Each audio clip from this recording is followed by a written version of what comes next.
मुंबई शहर में गर्मी ने अपनी दस्तक दे दी थी और हर जगह अगर कोई आइसक्रीम बिक रही थी वो थी हेवेंस आइसक्रीम। राजशेखर उस आइसक्रीम कंपनी का मालिक था।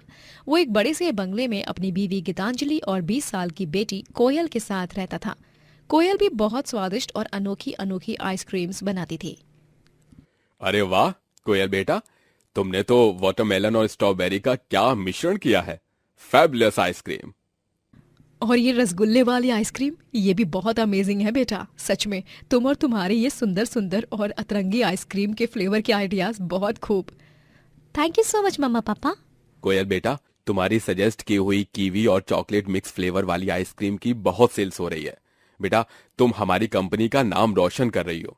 तुम्हारे आइडियाज और तुम्हारी क्रिएटिविटी फर्स्ट क्लास है। कल को अगर मुझे कुछ हो गया या फिर हमारी कंपनी को कुछ हो गया तो फिर तुम हेवेंस आइसक्रीम की शान कायम रखना बेटा। कोयल के घर के बाहर एक रूम था जिसके अंदर सारी पुरानी चीजें रखी थी। एक दिन जब वो और गीतांजलि उस रूम में कुछ ढूंढने आते हैं तभी उसे एक बहुत ही अतरंगी स्टाइल वाली मोटर बाइक दिखाई देती है। अरे वाह मम्मा, ये मोटर बाइक, ये तो बहुत ही कूल है। ऐसी मोटर बाइक तो मैंने आज तक नहीं देखी। और इसका डिजाइन भी कुछ अलग सा लग रहा है ना मम्मा, और काफी हटके है। ये किसकी है और यहाँ इस सड़े हुए रूम में क्या कर रही है? कोयल बेटा, ये तुम्हारे दादाजी ने अपने हाथों से बनाई थी। उनकी याद में इसे रखा गया है, लेकिन मुझे ये नहीं पता था कि ये इस पुराने खंडहर जैसे कमरे में है। मैं कल सुबह स्टाफ से कहकर इसे बंगलों के अंदर शिफ्ट करवा देती हूँ। हाँ मम्मा, लेकिन एक बात तो तय है, मैं इस मोटर बाइक को एक दिन जरूर बाहर निकालूंगी और इस पर बैठकर सवारी करूंगी। बहुत मजा आएगा। ऊपर से इतनी हटके मोटर बाइक देखकर सभी मुझे ही अटेंशन देंगे।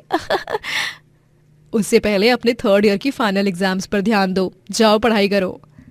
हाँ हाँ माता श्री। अगले दिन कोयल जब कॉलेज से घर लौटती है तब वो बंगले को जलते हुए देखती है और ये भयंकर दृश्य देख उसकी आंखें फटी की फटी रह जाती हैं। नहीं, मेरा घर, मेरे मम्मा पापा, ऐसा नहीं हो सकता। मम्मा पापा। कोयल की तो मानो दुनिया ही खत्म हो चुकी थी। घर जलने के साथ साथ तिजोरी के सारे पैसे भी जल जाते हैं। उसके पापा की आइसक्रीम कंपनी को बहुत बड़ा लॉस हो जाता है और कंपनी भी बंद पड़ जाती है। मैं अपने पापा की कंपनी को यूं डूबने नहीं दे सकती। हेवेंस आइसक्रीम की कंपनी को बनाने में पापा ने जी तोड़ मेहनत की थी। उनके बाद अब मैं अपने पापा की आइसक्रीम कंपनी को फिर से खड़ा करूंगी। उनसे किया हुआ वादा अब मैं पूरा करके ही रहूंगी। कोयल ठान लेती है कि वो अपने पापा की आइसक्रीम कंपनी हेवेंस को बंद नहीं पड़ने देगी। वो उसी ब्रांड की आइसक्रीम्स बनाकर बेचने का फैसला लेती है और सबसे पहले वो एक आइसक्रीम ट्रॉली खरीदती है और वो अपने हाथों से आइसक्रीम बनाकर हेवेंस के पैकेट में पैक करके उन्हें बेचती। गर्मी से पाओ राहत, खाकर एकदम टेस्टी और यम्मी आइसक्रीम, तरह तरह के फ्लेवर्स, ऊपर से 5 आइसक्रीम्स पर एक फ्री। आइए आइए, आइसक्रीम खाइए और गर्मी को भगाइए। आइए आइए, हेवेंस आइसक्रीम अब आपकी गली में भी। अरे, ये हेवेंस आइसक्रीम के मालिक राजशेखर की बेटी है। ये यहाँ पर सड़क पर आइसक्रीम बेच रही है। बेचारी, क्या दिन देखने पड़ रहे हैं इसे। ओ मिस्टर, आइसक्रीम खानी है तो खा, वरना दफा हो जा। फालतू की बकवास मत कर यहाँ पर। चाहे कुछ भी हो जाए, हेवेंस आइसक्रीम को मैं कभी बंद नहीं होने दूंगी। वो दोनों आदमी हंसते हुए वहां से निकल जाते हैं। कोयल जिस कॉलोनी में आइसक्रीम बेच रही थी वहां पर ज्यादा लोग आइसक्रीम नहीं खाते। वो तपती धूप में यहाँ से वहां ट्रॉली लेकर घूमती, लेकिन कोई भी उस बेचारी की आइसक्रीम नहीं खरीदता। कोई भी मेरी आइसक्रीम खरीद नहीं रहा। अगर ऐसे ही चलता रहा तो फिर मैं अपने पापा से किया हुआ वादा कैसे पूरा कर पाऊंगी? नहीं कोयल, तुझे इतनी आसानी से हार नहीं माननी है। तुझे आगे जाना है, हिम्मत हार कर पीछे नहीं जाना है। कोयल हिम्मत जुटाती है और आइसक्रीम बेचना जारी रखती है। धीरे धीरे ही सही, लेकिन लोग उसकी आइसक्रीम को खरीदने लगते हैं। रात में कोयल दिन भर की बची हुई आइसक्रीम्स को गरीब बच्चों में बांट देती है। ये लो बच्चों, एंजॉय। ये धन्यवाद दीदी। वाओ, धन्यवाद दीदी। कोयल एक छोटे से मकान में रहती है और रोज सुबह ही आइसक्रीम ट्रॉली लेकर आइसक्रीम बेचने निकल पड़ती। लेकिन एक सुबह जब वो ट्रॉली को घर के बाहर देखने आती है तभी वो जोर से चिल्ला पड़ती है, अरे नहीं! आइसक्रीम ट्रॉली के टायर्स नहीं थे। कोयल उन टायर्स को आसपास की सड़कों पर ढूंढती है लेकिन वो उसे कहीं भी नहीं मिलते। कोयल बहुत परेशान हो जाती है। लगता है मेरी ट्रॉली के टायर्स कोई चुरा कर ले गया। अब मैं अपनी ट्रॉली को बाहर कैसे ले जाऊं बिना टायर्स के? मुझे तो कुछ समझ नहीं आ रहा, क्या करूं मैं? कोयल चिंतित होकर सोच में पड़ जाती है। तभी अचानक से 2 मिनट बाद उसके दिमाग में एक शानदार आइडिया आता है। उस दिन मैंने बंगलों के बाहर वाले रूम में वो दादाजी की अतरंगी मोटर बाइक देखी थी। उसे मम्मा ने अंदर रखवाया ही नहीं। वो अब भी वहीं पर ही होगी। क्यों ना मैं उसे और इस बिना टायर की ट्रॉली को एक साथ अटैच करूं और एक मोटर बाइक आइसक्रीम ट्रॉली बनाऊं। हाँ, यही सुपर आइडिया है। Go for it Koyal, go for it. Koyal अपने जलकर राख हुए बंगले के बाहर के उस पुराने रूम में जाती है और अपने दादाजी की मोटर बाइक के साथ आइसक्रीम ट्रॉली की आधी बॉडी को अटैच कर देती है। इस बहाली के बाद वो उस मोटर बाइक आइसक्रीम ट्रॉली को सजाती है और हेवेंस कंपनी के लोगो का बोर्ड मोटर बाइक के सामने भी लगाती है।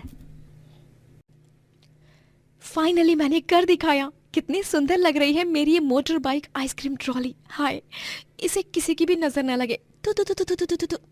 भला यह ले लूं। कोयल मोटर बाइक आइसक्रीम ट्रॉली पर आइसक्रीम्स बेचती और वो हेवेंस कंपनी को फिर से आगे ले जाने में कामयाब होने लगती। हमने हेवेंस आइसक्रीम को बहुत मिस किया। थैंक यू, हमें फिर से इसे खाकर आनंद उठाने का एक और अवसर देने के लिए। और हमेशा की तरह हेवेंस आइसक्रीम कंपनी की अनोखी फ्लेवर्स वाली आइसक्रीम्स, वो भी इस अनोखे मोटर बाइक और आइसक्रीम ट्रॉली के कॉम्बिनेशन से बने वाहन पर। वाह वाह वाह, फैंटास्टिक! मजा ही आ गया इतने टाइम बाद। ग्राहक फिर से अपनी फेवरेट हेवेंस आइसक्रीम कंपनी के आइसक्रीम को खाने का लुत्फ उठाने लगते हैं। कोयल रोज अपने मम्मा पापा की तस्वीर देखकर भावुक होती और उनका आशीर्वाद लेकर ही आइसक्रीम बेचने निकलती। मम्मा पापा, आप दोनों जहां कहीं भी हो, मैं जानती हूँ कि आप दोनों अपना आशीर्वाद मुझ पर सदा बनाए रखोगे। लेकिन आप दोनों के बिना जीना बहुत मुश्किल है। हर रोज आपको याद करके मैं रोती हूँ। काश आप दोनों फिर से किसी तरह लौट आए। कोयल खूब पैसे कमाती है और फिर से हेवेंस कंपनी खड़ी करती है। पूरे शहर में फिर से हेवेंस आइसक्रीम बिकने लगती है। ऐसे ही एक दिन कंपनी में एक औरत रोते हुए कोयल के पास आती है। उसका नाम ईश्वरी होता है। कोयल बेटा, मेरा नाम ईश्वरी है। मैं तुम्हारे पापा राजशेखर के दुश्मन अनुराग कपाड़िया की बीवी हूँ। दुश्मन?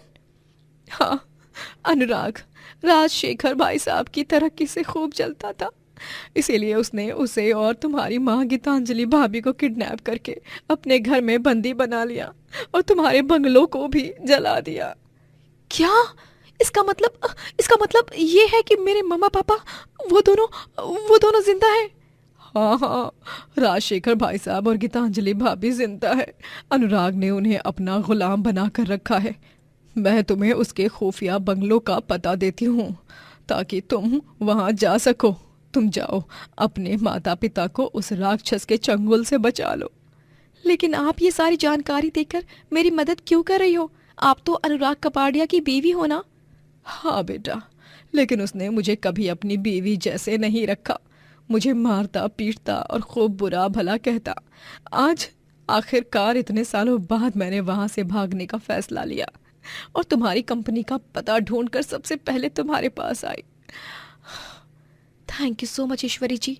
आप नहीं जानती आपने ये सब बताकर मेरी कितनी बड़ी मदद की है। आप चिंता मत कीजिए, मैं उस दरिंदे अनुराग कपाड़िया को सजा दिलवा कर रहूंगी। कोयल और ईश्वरी दोनों पुलिस टीम के साथ अनुराग के उस खुफिया बंगले पर जाते हैं। पुलिस उसे गिरफ्तार करती है और कोयल अपने मम्मा पापा से फिर से मिलती है।